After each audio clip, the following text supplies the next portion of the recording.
Yang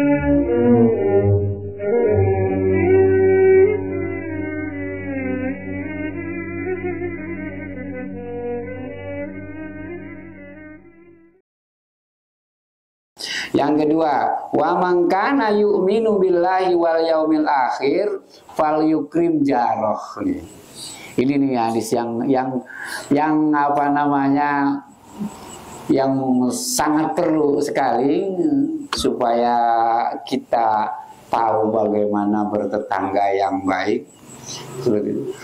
Dan itu juga akan kalau kita jalankan apa yang ada di hadis ini, insya Allah ya lingkungan kita akan pakai apa namanya, lingkungan kita itu akan apa, loh jinawe itu apa namanya, ya gemah ripah loh jinawe itu kan, adem ayem tenang rukun kalau kita ikuti ajaran kita dengan baik dan benar.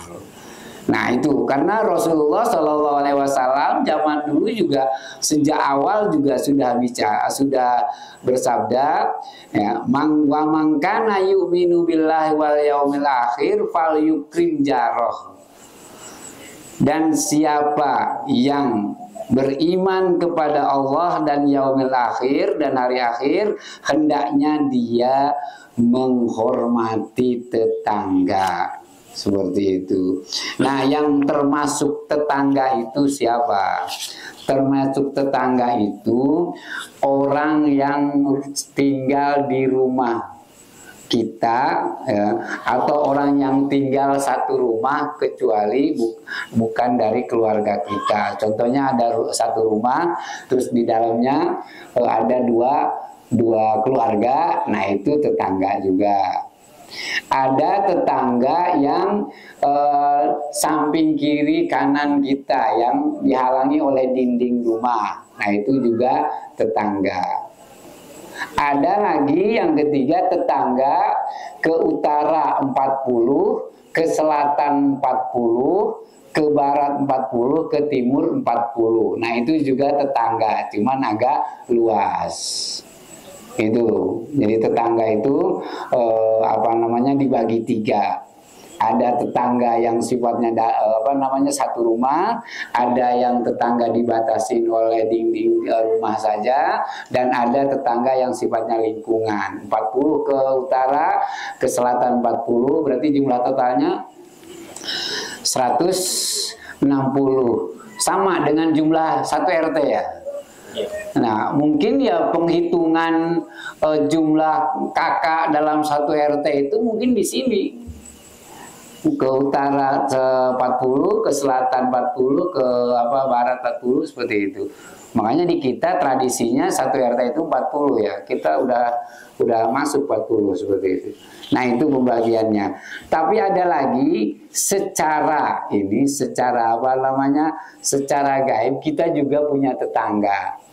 Tetangga kita itu yaitu malaikat pencatat amal. Dan itu kan ganti-ganti seperti itu. Nah itu juga tetangga kita. Nah kepada tetangga-tetangga itu kita harus juga menghargai atau menghormati mereka. Nah, apa artinya fal yukrim jaroh? Nah, apa artinya fal yukrim jaroh? Yaitu menghormati tetangganya. Fal yuhsin ilaihi bil bishr, ya, wa talaqatil wajhi, ya. Kita hendaknya berlaku baik dan bermuka remut begitu, ceria ya. Jadi ya nggak nyengir juga. Kalau nyengir ya. Jadi sumeh ya, sumeh. Jadi sumringah gitu. Lihat tetangga itu jangan meremut kayak gitu kan. Nah di sini kan seperti itu. Jadi artinya, kan di sini kan nggak ngerti kalau nggak dijelasin ya. Fal yuhsin ilaihi bil bishr ya. Ya, berbuat baik kepada tetangga itu dengan wajah yang berseri, watola kotil wajih, dan wajah yang manis, nggak musem, nggak cemberut, apalagi apa namanya yang suka benci apa namanya itu yang ngejebek itu kalau bahasa Sundanya ngejebek ya. Nah itu apa namanya? Nah jadi situ udah ceritanya. Nah kenapa di sini waqala ba'duhum husnul jiwar fi arba'ati asya, ya kan? Berbuat baik terhadap tetangga itu di dalam 4 hal ya, di dalam 4 hal.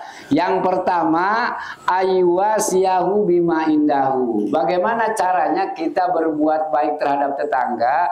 Aywasiyahu bima indahu. Hendaknya kita menjaga apa yang dimiliki oleh tetangga. Ini. Jadi kita mesti menjaga apa yang segala ya yang dipunyai atau kepemilikan tetangga harus dijaga.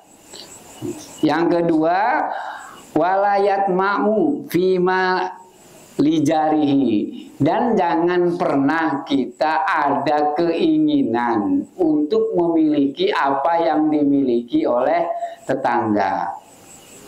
Itu kan enak jadinya, kan adem.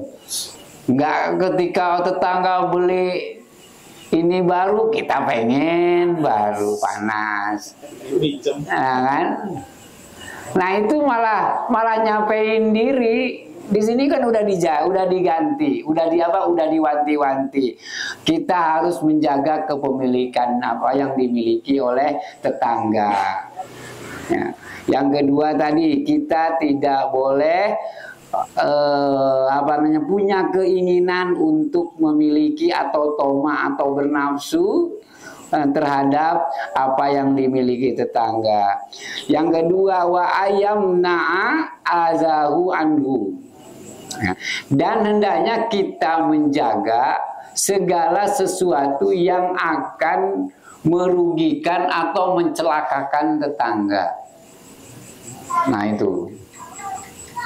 Jadi ya menjaga, apalagi ya kita mesti menjaga dari hal-hal yang bisa menyebabkan tetangga kita celaka.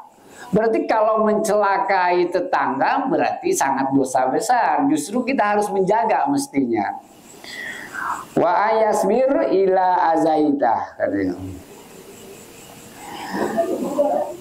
Maaf, wa ayasbir ala azaitihi, ya kan? Dan yang keempat, kita mesti sabar kalau ada tetangga yang buruk.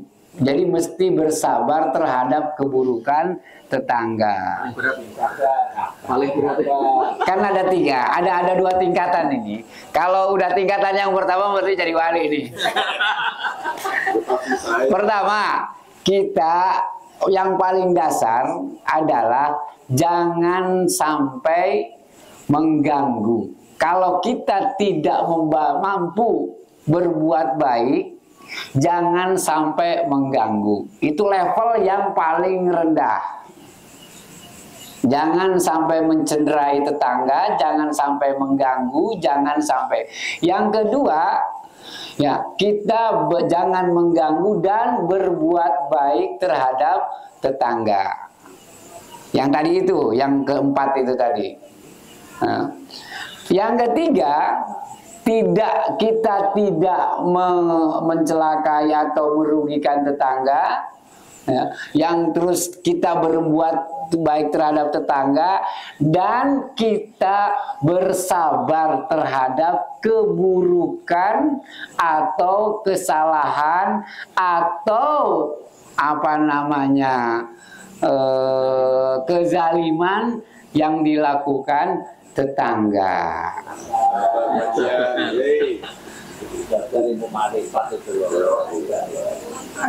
Nah itu tingkat yang paling tinggi.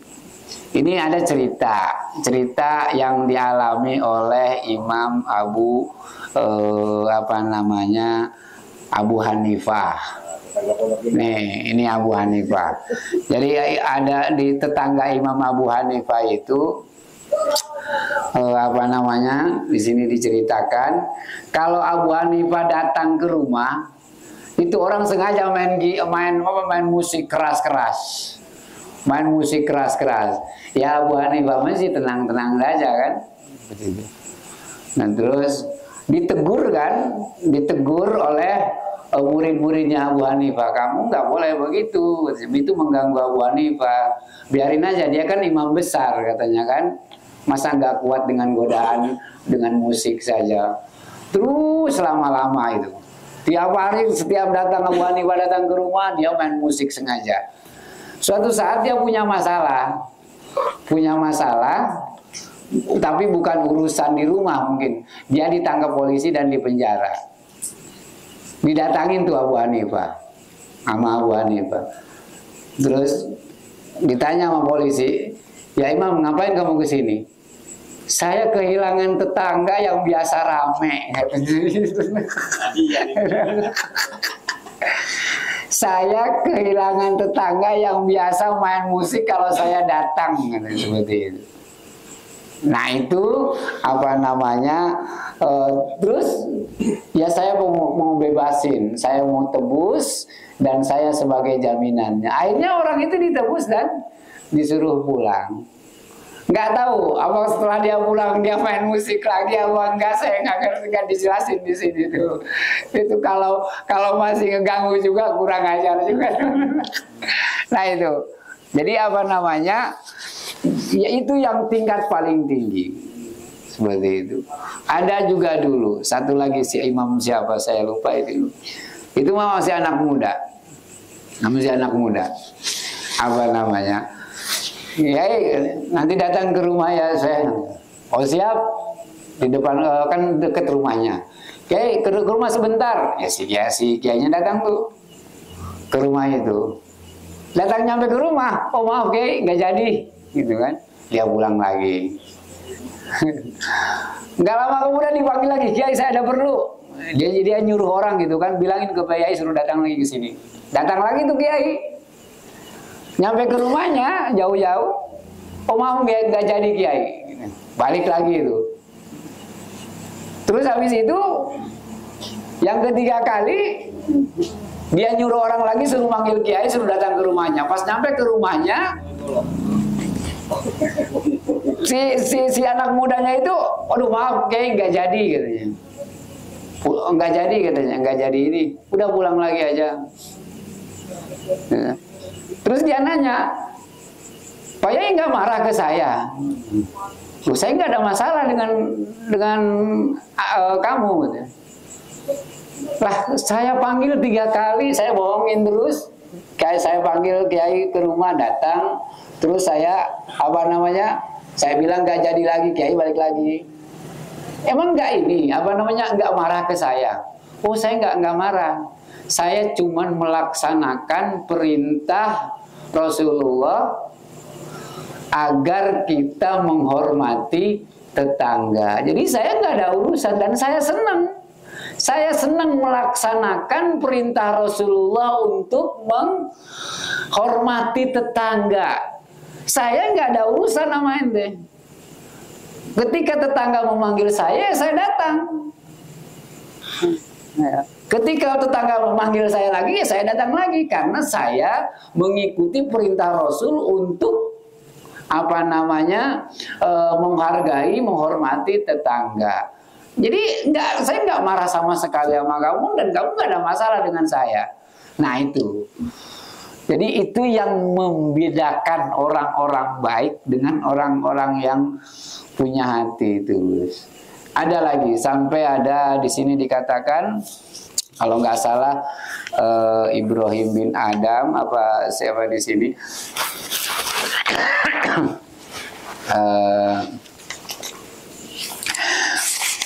saking jadi ada orang Yahudi yang bertetangga dengan apa namanya dengan Malik bin Dinar. Malik bin Dinar itu punya tetangga Yahudi.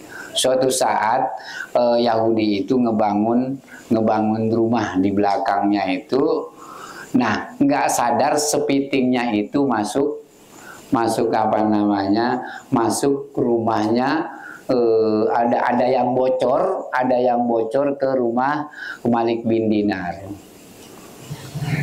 Jadi ketika dia ngebangun orang Yahudi itu, nah saluran apa namanya air kotorannya itu ada yang masuk ke rumah Malik bin Dinar. Di situ. Wa qoma ala zalika muddatan wa huwa sabir alal aza. Nah, dan itu terus jadi si Malik bin Dinar itu tiap malam nadangin itu air buangan kotoran yang dari tetangganya Yahudi itu. Terus ditampung. Nah, kalau malam dibuang. Kenapa malam? Supaya si Yahudinya nggak lihat. Tiap malam penuh ember dikeluarin. Tiap malam dikeluarin.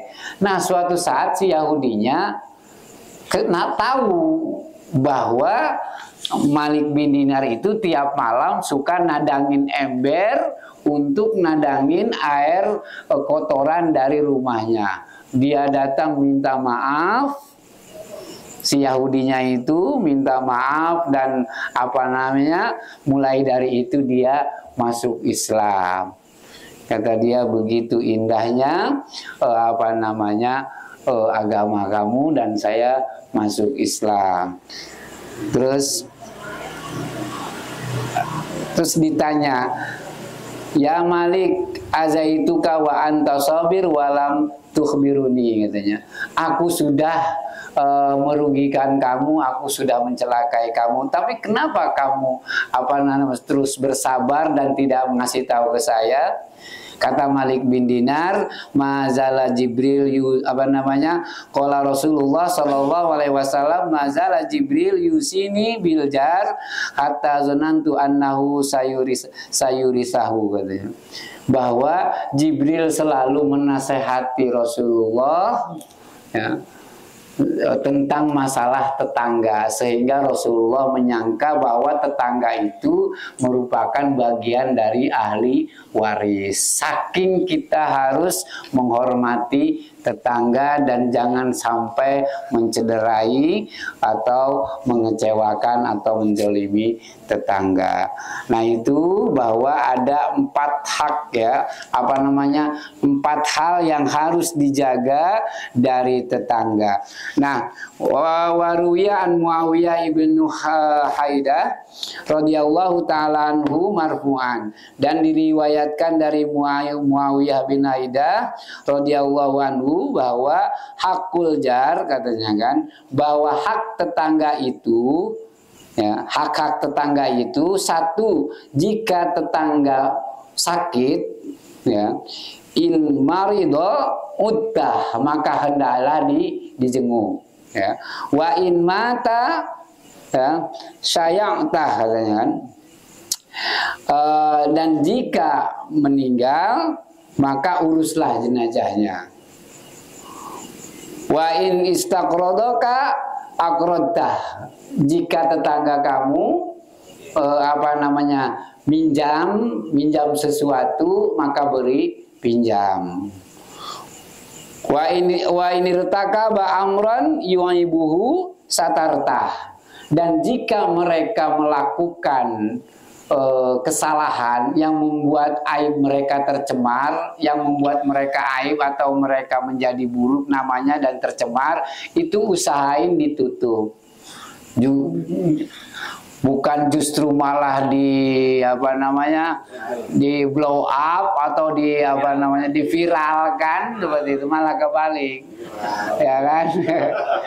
Mestinya ketika ada tetangga yang melakukan yang bagi dia melakukan perbuatan yang membagi dia itu aib, maka hendaknya di sini ditutupin seperti itu. Nah, dan jika wa in asobahu khairun hanata, dan jika mereka itu mendapatkan sesuatu yang baik, ya kamu juga ikut, kita juga mesti ikut merasa senang, merasa gembira, atau merasa apa namanya, ikut bahagia lah. Jangan ketika tetangga senang kita malah sedih, malah sedih. Nah seperti itu. Ya. Nah sebaliknya, wa in asobatul musibah azaita, ya kan? Dan jika mereka kena musibah, ya hendaknya kita juga ikut berempati. Ya. Wala tarfa bina'aka fauqa binahi fatasuddu alaihi rih, dan jangan ini yang mesti orang Jakarta ngerti atau orang-orang perkotaan ngerti ini, dan jangan meninggikan bangunan sehingga menghalangi rumah tetangga dari kena sinar matahari dan angin, kecuali dengan seizin mereka. Jadi kalau mau ngebangun ya minimal izin seperti itu. Kan adem kan, jadinya sehingga nggak salah paham, sehingga nggak mengganggu. Makanya ketika kita meninggikan bangunan, hendaknya izin, karena hal itu akan mengganggu ventilasi udara dan sinar matahari yang ke rumah mereka. Seperti itu. Wala tuzi birihi kidrika illa antughriqalahu minha, dan jangan ganggu penciuman mereka itu dengan bebauan dapur kita. Kalau kita masak, ya masak apa contohnya yang mantep-mantep ya,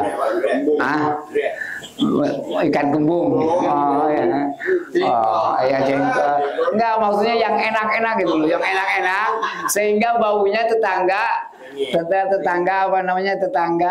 mencium dan mereka bikin pengen gitu. Itu jangan sampai. Bagian kecil nggak kalau selagi masakan?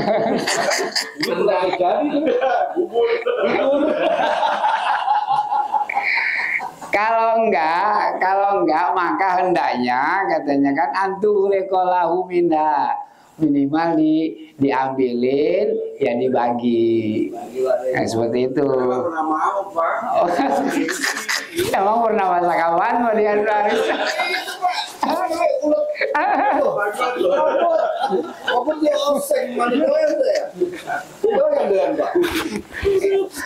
Yang kedua juga, kalau kita punya makanan, beli makanan, nah, itu usahain kalau kita memang tidak mampu untuk memberi tetangga, ya usahain tetangga jangan ngelihat.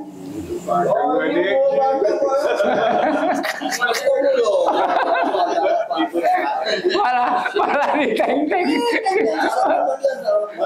malah dipamerin. Ya masalah kalau makan durian.